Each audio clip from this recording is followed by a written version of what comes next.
O mundo que nós vivemos não é o mesmo que os nossos pais e antepassados viviam. Ele mudou bastante, mas não foi para melhor. Hoje as pessoas, elas são mais imaturas, são mais inseguras, demonstrando dificuldade para escolher coisas elementares da vida. Mas por que isso está acontecendo? O que isso tem a ver com a dificuldade de se seguir a vontade de Deus? Como ter uma mente transformada ou renovada? Por que parece ser tão difícil seguir a vontade de Deus em questões específicas da vida? Por que às vezes é difícil saber quando fazer algo ou deixar que as coisas sigam o curso sozinha? Hoje, no programa Está Escrito, nós vamos ver por que precisamos ter uma mente renovada. Fique comigo, porque o programa já começou. Eis que vem dias, diz o Senhor Jeová, em que enviarei fome sobre a terra, não fome de pão, nem sede de água, mas de ouvir a palavra do Senhor. Jesus respondeu, está escrito, nem só de pão viverá o homem, mas de toda palavra que sai da boca de Deus. Está escrito, apresentado por Robson Menezes. Olá, estamos começando mais um programa Está Escrito e você é sempre muito bem-vindo, nosso convidado de honra, nossa convidada especial. E eu quero já começar dizendo que nesse início de ano nós temos um presente especial para você. A gente está aqui falando sobre a vontade de Deus e como isso é importante para a nossa vida, mas pode ser que seja o seu caso de que você pense assim, será que Deus me ouve? Ele me ouve mesmo? Você vai pedir essa revista Esperança, Deus me ouve, e você vai encontrar aqui nos estudos como descobrir a vontade de Deus para a sua vida. Como é que eu faço para ter isso, pastor? Paga alguma coisa? Deixa eu já te dizer, não paga nada não. Só que eu vou te dizer como você pode pedir. Tem duas maneiras. A primeira é o WhatsApp, que a gente sempre divulga aqui, que é o número 12 98244 4449. Mas tem uma segunda maneira e essa daí é muito especial. Vou chegar aqui um pouquinho mais perto, que eu quero mostrar para você como você pode pedir. E você vai entrar no site novotempo.com/escola bíblica. A minha diretora aqui, a Rayane, já colocou o site que você vai ter acesso quando clicar nesse endereço. Exatamente desse jeito aqui que você está vendo. E aí você vai procurar qual é o curso que você vai solicitar aqui para a Escola Bíblica da Novo Tempo. Olha só, aqui está o estudo Deus me ouve. Você vai clicar nesse botãozinho azul que aparece aqui e quando você clicar, você tem duas opções de receber esse estudo. A primeira é baixar em PDF, você vai receber o arquivo por e-mail, e a segunda é você receber o guia através do correio. O que acontece quando você clica lá? Você vai para um segundo passo, esse passo é de identificação. O que isso significa? Você tem que dar aqui alguns dados importantes para que o seu cadastro seja feito e quando você terminar a sua revista, de preencher tudo, você pode solicitar aqui para a Escola Bíblica o seu certificado de conclusão desse curso. Que legal, né? Então, olha, aqui está o caminho. A Rayane foi entrando aqui com você para você ver como que faz. É muito fácil. Se por acaso você se perder no processo, tem um botãozinho que aparece sempre aqui embaixo, no canto inferior direito, que é do WhatsApp. Você clica nele e é direcionado ali para a ajuda online que você vai ter para receber esse curso. É fácil. É só você pedir agora e você vai receber aí esse guia de estudos, a revista Deus me ouve. Lembrando sempre que essa é uma parceria que a gente tem com os nossos queridos Anjos da Esperança. Quero mandar um abraço aí para você, que é Anjo da Esperança. E você que ainda não é só você ligar para o número que vai aparecer agora abaixo aqui. É o número 0 operadora 12 21 27 30 30 e você vai ligar para a central e tirar todas as suas dúvidas para ser também um anjo de esperança. Suas mãos vão transformar vidas nessa parceria aqui com a Novo Tempo. Muito bem, vamos agora entrar aqui na nossa série A Vontade de Deus. Eu queria que você chegasse aqui comigo na Bíblia. Nós vamos abrir em Romanos 12. Eu quero ler com você o verso 1 e o verso 2. Diz assim o texto: Rogo-vos, pois, irmãos, pelas misericórdias de Deus, que apresenteis o vosso corpo por sacrifício vivo, santo e agradável a Deus, que é o vosso culto racional. E não vos conformeis com este século, mas transformai-vos pela renovação da vossa mente, para que experimenteis qual seja a boa, agradável e perfeita vontade de Deus. Vamos parar aqui. O mundo que nós vivemos, de fato, não é o mesmo que os nossos pais e antepassados viviam. Ele mudou bastante, mas não foi para melhor. Hoje as pessoas, elas são mais imaturas, são mais inseguras, demonstrando dificuldade para escolher coisas elementares da vida. Mas por que isso está acontecendo? O que isso tem a ver com a dificuldade de você seguir a vontade de Deus, por exemplo? Como que eu posso ter uma mente transformada e renovada? Vamos entender essa problemática agora. Nós vivemos num mundo que sofre constantes transformações. Elas são biológicas, sociológicas, são industriais, tecnológicas e até mesmo espirituais. Veja, o que era lá no passado, ele mudou completamente hoje. Muitas vezes as mudanças, elas não estão associadas a coisas ruins ou espiritualmente reprováveis, mas simplesmente a coisas diferentes. Um teólogo americano chamado Kevin DeYoung, ele descreveu essas mudanças da seguinte maneira, vou ler aqui para você. Ele falou o seguinte, que 100 anos atrás, as pessoas nasciam e viviam, com raras exceções, no mesmo lugar. Elas faziam o mesmo que a mãe ou o pai haviam feito.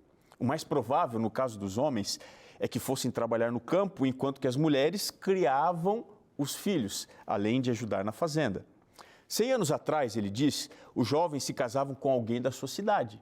Uma pessoa que era do campo de relacionamento, do pequeno campo de contingente de solteiros disponíveis no seu círculo familiar. Mas hoje é possível você ir à escola em qualquer lugar, especializar-se em uma centena de áreas, morar praticamente em qualquer parte, conhecer pessoas, milhares de pessoas solteiras e muitos milhões a mais pela internet. Ele continua dizendo assim, olha, nós temos uma porção de lojas à nossa escolha, dezenas de restaurantes, centenas de carreiras e milhões de alternativas à nossa disposição. Essas mudanças trouxeram oportunidades que eram, até pouco tempo atrás, muito improváveis, impensáveis, mas com a inovação e possibilidades vieram também os problemas. Para os jovens, especialmente, elas se tornaram asfixiantes. Por quê? Qual é o equilíbrio que eu devo ter entre dedicar minha carreira e reservar um tempo para a família? Devo procurar mais estabilidade ou viajar um pouco para o exterior? Será que ele diz, eu invisto na minha carreira, na empresa, o que eu já tenho, mas é menos rentável? Ou estudo para prestar um concurso público que eu ainda não conquistei, que seria mais rentável? Veja, parece que descobrir um caminho que seja agradável a Deus está cada vez mais difícil. Sabe por quê? Porque existem muitas opções que tornam o trabalho de você identificar a vontade de Deus para coisas muitas vezes específicas da nossa vida cada vez mais difícil. Bom, o que nós devemos fazer? Nós devemos procurar pela vontade de Deus, que está encoberta em coisas específicas da vida, ou a gente deve procurar pela sabedoria para a gente poder tomar melhores decisões ao lidar com essas coisas que são específicas da vida? Veja, essa liberdade, ela acaba escravizando as pessoas. Hoje, as operadoras de canais de televisão, elas oferecem, assim, uma inúmera opção, infindáveis opções de esportes, filmes, programas de culinária, curiosidades, documentário, enfim, muitas coisas. Mas quando a pessoa tem um tempo livre para poder assistir e elas querem consumir entretenimento, é bem provável que elas fiquem assim, passando de canal em canal, sem conseguir definir um programa especificamente para assistir. Sabe por quê? Nem sempre você ter várias opções significa que você vai ter um caminho fácil de escolha. Lá no passado, o casamento ele era arranjado. pela família da jovem e também do rapaz. O emprego era relacionado ao trabalho que o pai desenvolvia. Como é que é hoje? Hoje as pessoas podem escolher livremente com quem casar e quando casar. Mas sabe o que acontece? Muitas vezes elas acabam ficando sozinhas, porque elas não conseguem identificar qual é a vontade de Deus para a sua vida. Quem é que o Senhor vai colocar na minha vida, Senhor? Veja, hoje é possível você escolher uma infinidade de faculdades para você fazer presencialmente ou até mesmo à distância. Mas muitos passam a vida profissional inteira angustiados, pensando, será que provavelmente eu fiz a melhor escolha para a minha vida? Como é que eu posso saber qual é a vontade de Deus? Qual que é o caminho que eu devo seguir que vai ser mais agradável ao Senhor? Para tentar resolver essa questão, é necessário a gente entender alguns princípios básicos que Paulo apresenta aqui para a igreja de Roma, para os romanos. Que princípios são esses? Vamos fazer uma análise aqui textual para a gente entender um pouco melhor. Vamos voltar ao texto. Ele diz assim: rogo-vos, pois, irmãos, pelas misericórdias de Deus, que apresenteis o vosso corpo por sacrifício vivo, santo e agradável a Deus, que é o vosso culto racional. E não vos conformeis com este século, mas transformai-vos pela renovação da vossa mente, para que experimenteis qual seja a boa, agradável e perfeita vontade de Deus. Veja, no capítulo 12 aqui de Romanos, Paulo ele está partindo para o encerramento da sua carta. E como que é o costume dele, em todas as cartas que ele escreve, ele apresenta assim uma lista de deveres práticos com base nas doutrinas que ele apresentou anteriormente. Então ele associa a doutrina e o dever, a teoria e a prática, mostrando que essas coisas não podem andar separadas. Não basta eu saber as explicações doutrinárias, eu preciso experimentar a transformação prática que a nossa aprendizagem demanda. Aqui parece que o apóstolo Paulo ele vai apresentar como nós devemos nos relacionar com Deus e com a sua vontade. É seguindo dentro desse caminho que a gente precisa entender quais são as demandas que esse relacionamento ele traz. Primeira demanda, vamos voltar aqui para o texto, é uma demanda de entrega, baseada na entrega. A primeira coisa que a gente precisa entregar, precisamos entregar o corpo. Veja, apresenteis o vosso corpo por sacrifício vivo. Nós precisamos, no relacionamento com Deus, entregar o nosso corpo. Mas isso não significa que nós devemos nos relacionar com Deus usando como base as nossas paixões, ou decisões imorais, pecaminosas. Não, é exatamente o contrário. Agora que nós pertencemos ao Senhor, nós usamos o nosso corpo para dar glória a Ele. O foco aqui não é mais o que eu quero. Agora, Ele me orienta através da Bíblia aqui a fazer o que é necessário dentro da minha vida.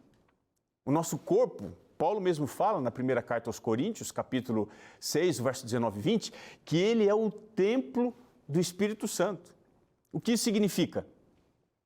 Que o Espírito Santo, ele me ajuda a estabelecer as prioridades que não são naturais, ou seja, não são comuns para mim. Por isso que eu devo entregar o meu corpo como se fosse um sacrifício vivo. É entregar para Deus o que eu gostaria de fazer ou resolver do meu jeito. Esse aqui é o primeiro passo e ele pode ser o mais difícil, porque ele envolve as paixões que são profundas, que estão assim enraizadas dentro da nossa vida. É por aqui que o relacionamento com Deus começa. Não dá para ser de Deus e ter um coração contaminado por paixões que são estritamente mundanas. O primeiro toque de Deus é me libertar desses desejos que são incontroláveis, porque é somente assim que o meu eu dá lugar ao dele. Se eu não entrego o meu corpo, se eu não posso fazer do meu corpo o templo do Espírito, talvez não haja espaço para Deus dentro de mim. Por isso que essa mudança ela é necessária, ela é primeira, ela é específica e ela é marcante. Ela é necessária porque é impossível conhecer e viver a vontade de Deus sem que isso aconteça primeiramente. Agora, por que ela tem que ser primeira também? Porque as demais mudanças que vão ter lugar e sequência na minha vida, só acontecem depois que essa primeira mudança acontece. Mas ela também é específica. Por que ela é específica? Porque o pecado tem um efeito. Ele generaliza todas as coisas, mas a graça ela é específica. O pecado generaliza, mas a graça é específica. Ela constrói um relacionamento que é individualizado com Deus. Mas essa entrega ainda tem que ser marcante. Por quê? Porque nada passa a ser a mesma coisa depois que isso toma lugar. Você diz assim, já não vivo eu, é Cristo que vive em mim. Esse processo, ele é chamado de conversão da vida. Conversão é uma mudança dos planos, das minhas prioridades, para agora as prioridades que Deus tem na minha vida. Quando isso acontece, eu estou pronto para o próximo nível de entrega. E que nível é esse?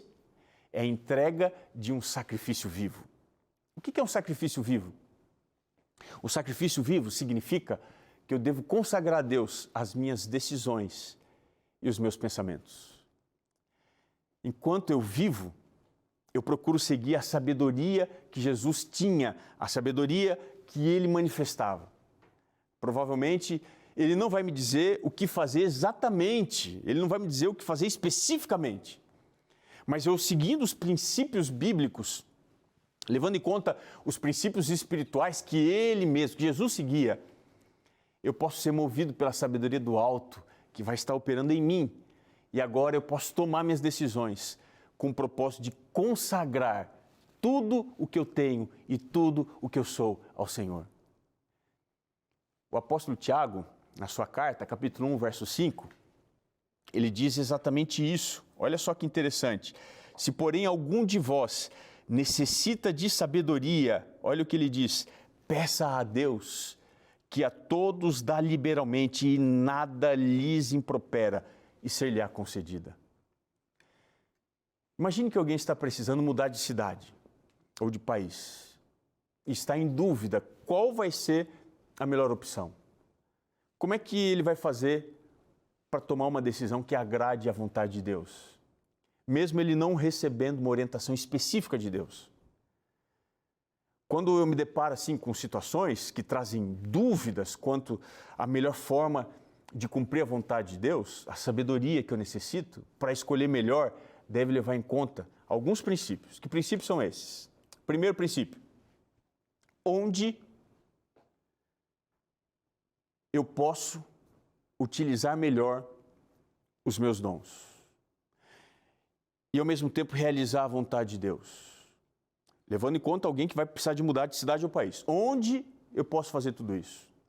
Outra coisa, que local oferece maiores tentações para mim e que eu devo evitar?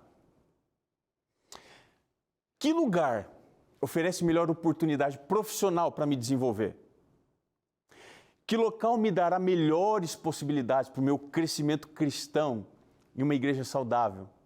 Veja, esses questionamentos vão ajudar você a tomar uma decisão melhor, seguindo uma vontade de Deus que não é específica, mas ela é baseada em princípios.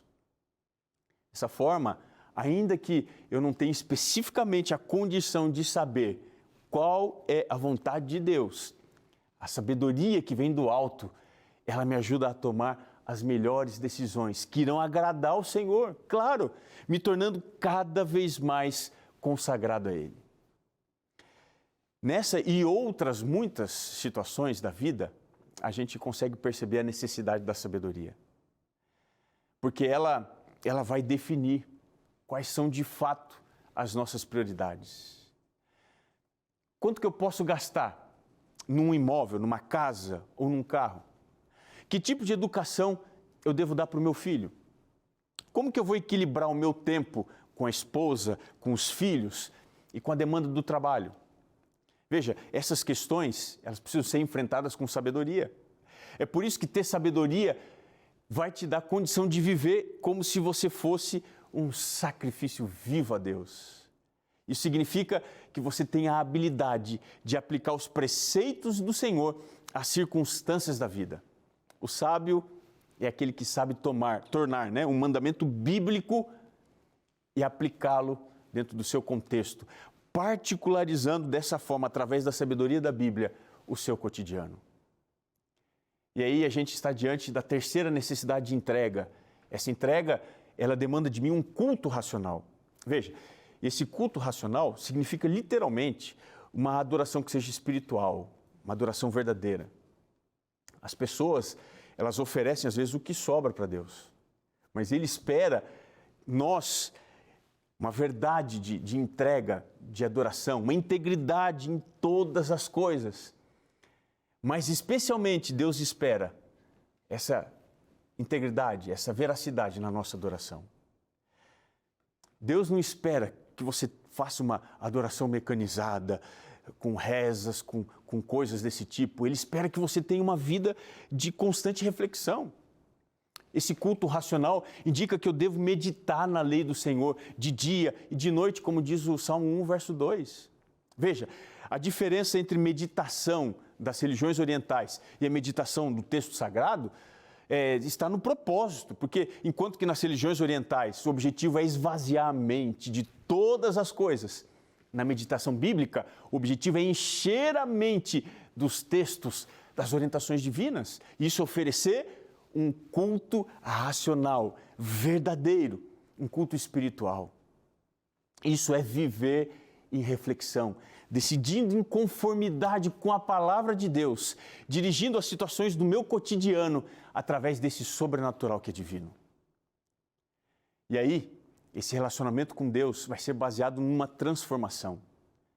Nós vivemos num mundo que ele apresenta diversas faces. Ele é um mundo tecnológico, ele é um mundo secular, ele é um mundo físico, ele é um mundo social, é um mundo político, é um mundo econômico e entre outras realidades a mais. Mas veja, não importa qual seja a definição do mundo, ele sempre terá como objetivo controlar a nossa mente, nos enchendo de preocupações que podem até mesmo ser verdadeiras, genuínas, mas elas sempre vão ser excessivas. A expectativa de Deus quanto à nossa mente é que ela seja completamente diferente do que a perspectiva que o mundo tem. Se o mundo quer controlar a nossa mente, Deus quer transformá-la. Veja, são coisas completamente diferentes, são coisas distintas. Controle tem a ver com a supressão da nossa capacidade de pensar e refletir. Controle tem a ver com colocar as coisas no automático, é você ditar uma tendência e ditar um modelo mental. Já a transformação tem a ver com libertação, tem a ver com novidade, tem a ver com implementação de novas capacidades ou melhorias. Por isso, é impossível conhecer a boa, agradável e perfeita vontade de Deus sem antes você ter a sua própria mente transformada. Mas como é que isso acontece? O termo usado aqui para transformar é o mesmo usado para transfigurar em Mateus 17:2, para descrever a transfiguração de Cristo. Ou seja, essa é uma mudança que acontece de dentro para fora. Isso equivale a uma metamorfose. O mundo, ele deseja controlar a nossa mente e para isso ele exerce uma pressão de fora para dentro. Deus deseja mudar a nossa mente e para isso o Espírito Santo transforma a nossa mente, liberando poder interior. Se o mundo controla a nossa maneira de pensar, nós somos conformados, mas se Deus controla a nossa maneira de pensar, nós somos transformados. Transformação envolve a aceitação que as coisas de Deus são melhores que as minhas. Dessa forma, eu não sou controlado pela vontade de Deus, mas eu sou dirigido por ela. E isso faz toda a diferença, porque essa direção divina provavelmente não acontecerá por meios extraordinários. A direção é muito mais uma questão de pensar do que de você sentir.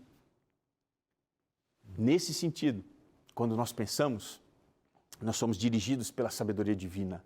Nós experimentamos a boa, perfeita e agradável vontade de Deus. E aí, nós nos deparamos com a situação em que nós vivemos. Quando nós somos transformados por Deus, a nossa mente passa a ser diferente. Mas isso não significa que as nossas decisões e escolhas passarão a ser mais fáceis. Apenas significa que nós temos uma confiança adicional que agora nos foi dada por Deus. Que a sua sabedoria nos ajuda a definir quando é tempo de ir ou quando é tempo de ficar. Quando é tempo de espalhar ou quando é tempo de ajuntar. Quando é tempo de agir ou quando é tempo de esperar. Nesse momento, nós vivemos as contradições da melhor forma possível. O coração, ele não é dominado pelas paixões, mas sim pela vontade de Deus. Nós não somos mais controlados, está entendendo? Agora nós somos guiados pela sabedoria do alto. E essa sabedoria quer se manifestar intensamente, quer se manifestar amplamente, quer se manifestar perfeitamente e quer se manifestar especialmente na sua vida. Por que você não pode começar a viver isso agora, viver isso hoje, com a sua mente transformada pelo poder do Espírito de Deus, trabalhando em você, para que você ofereça um culto que seja racional, para que o seu corpo seja um sacrifício vivo a Deus? Isso pode acontecer agora. Basta você permitir. Talvez o que você tenha procurado até esse momento é ser controlado pela vontade de Deus, mas isso nunca vai acontecer, porque a vontade de Deus não nos controla, ela não esvazia a nossa mente, pelo contrário, ela nos preenche com o poder do Espírito, ela nos leva à palavra de Deus e nos dá condição de viver agora dirigidos, não controlados, conduzidos e não presos, amarrados, para cumprir aquilo que é a plena, boa, agradável e perfeita vontade de Deus. Vamos fazer uma análise agora? Será que você construiu uma perspectiva, uma expectativa correta desse relacionamento com Deus e do Espírito de Deus? Será que até hoje, talvez, você não esperava ser controlado? Senhor, me diz o que fazer, eu tenho que vir para cá, para lá, tenho que fazer isso, aquilo. Será que essa perspectiva não cerceou de você, tirou de você a alegria de viver pela vontade de Deus, sob a influência do Espírito de Deus? Para a liberdade eu vos libertei, diz o Senhor. Como livres que sois, não useis da libertinagem, mas como livres, vivam a plena vontade de Deus. Essa é a vontade de Deus para você. Você é livre. Livre para escolher coisas boas, agradáveis e melhores, sob a direção do Espírito, em comunhão com Deus, nessa vida como sacrifício vivo. Lindo isso, não é? Quer consagrar sua entrega ao Senhor? Feche os seus olhos comigo. Senhor, queremos viver essa vida de liberdade, oferecendo a Ti o nosso melhor. Nós estamos aqui como um sacrifício vivo para oferecer um culto racional, uma devoção e não uma simplesmente entrega de qualquer forma. Aceita, Senhor, Teu Santo Espírito habite dentro da nossa vida, que a nossa mente seja transformada. Te pedimos em nome de Jesus. Amém. Eu quero lembrar você que está escrito: nem só de pão viverá o homem, esse é um sábio conselho, mas de toda a palavra que profere a boca de Deus. Um grande abraço e até o nosso próximo encontro.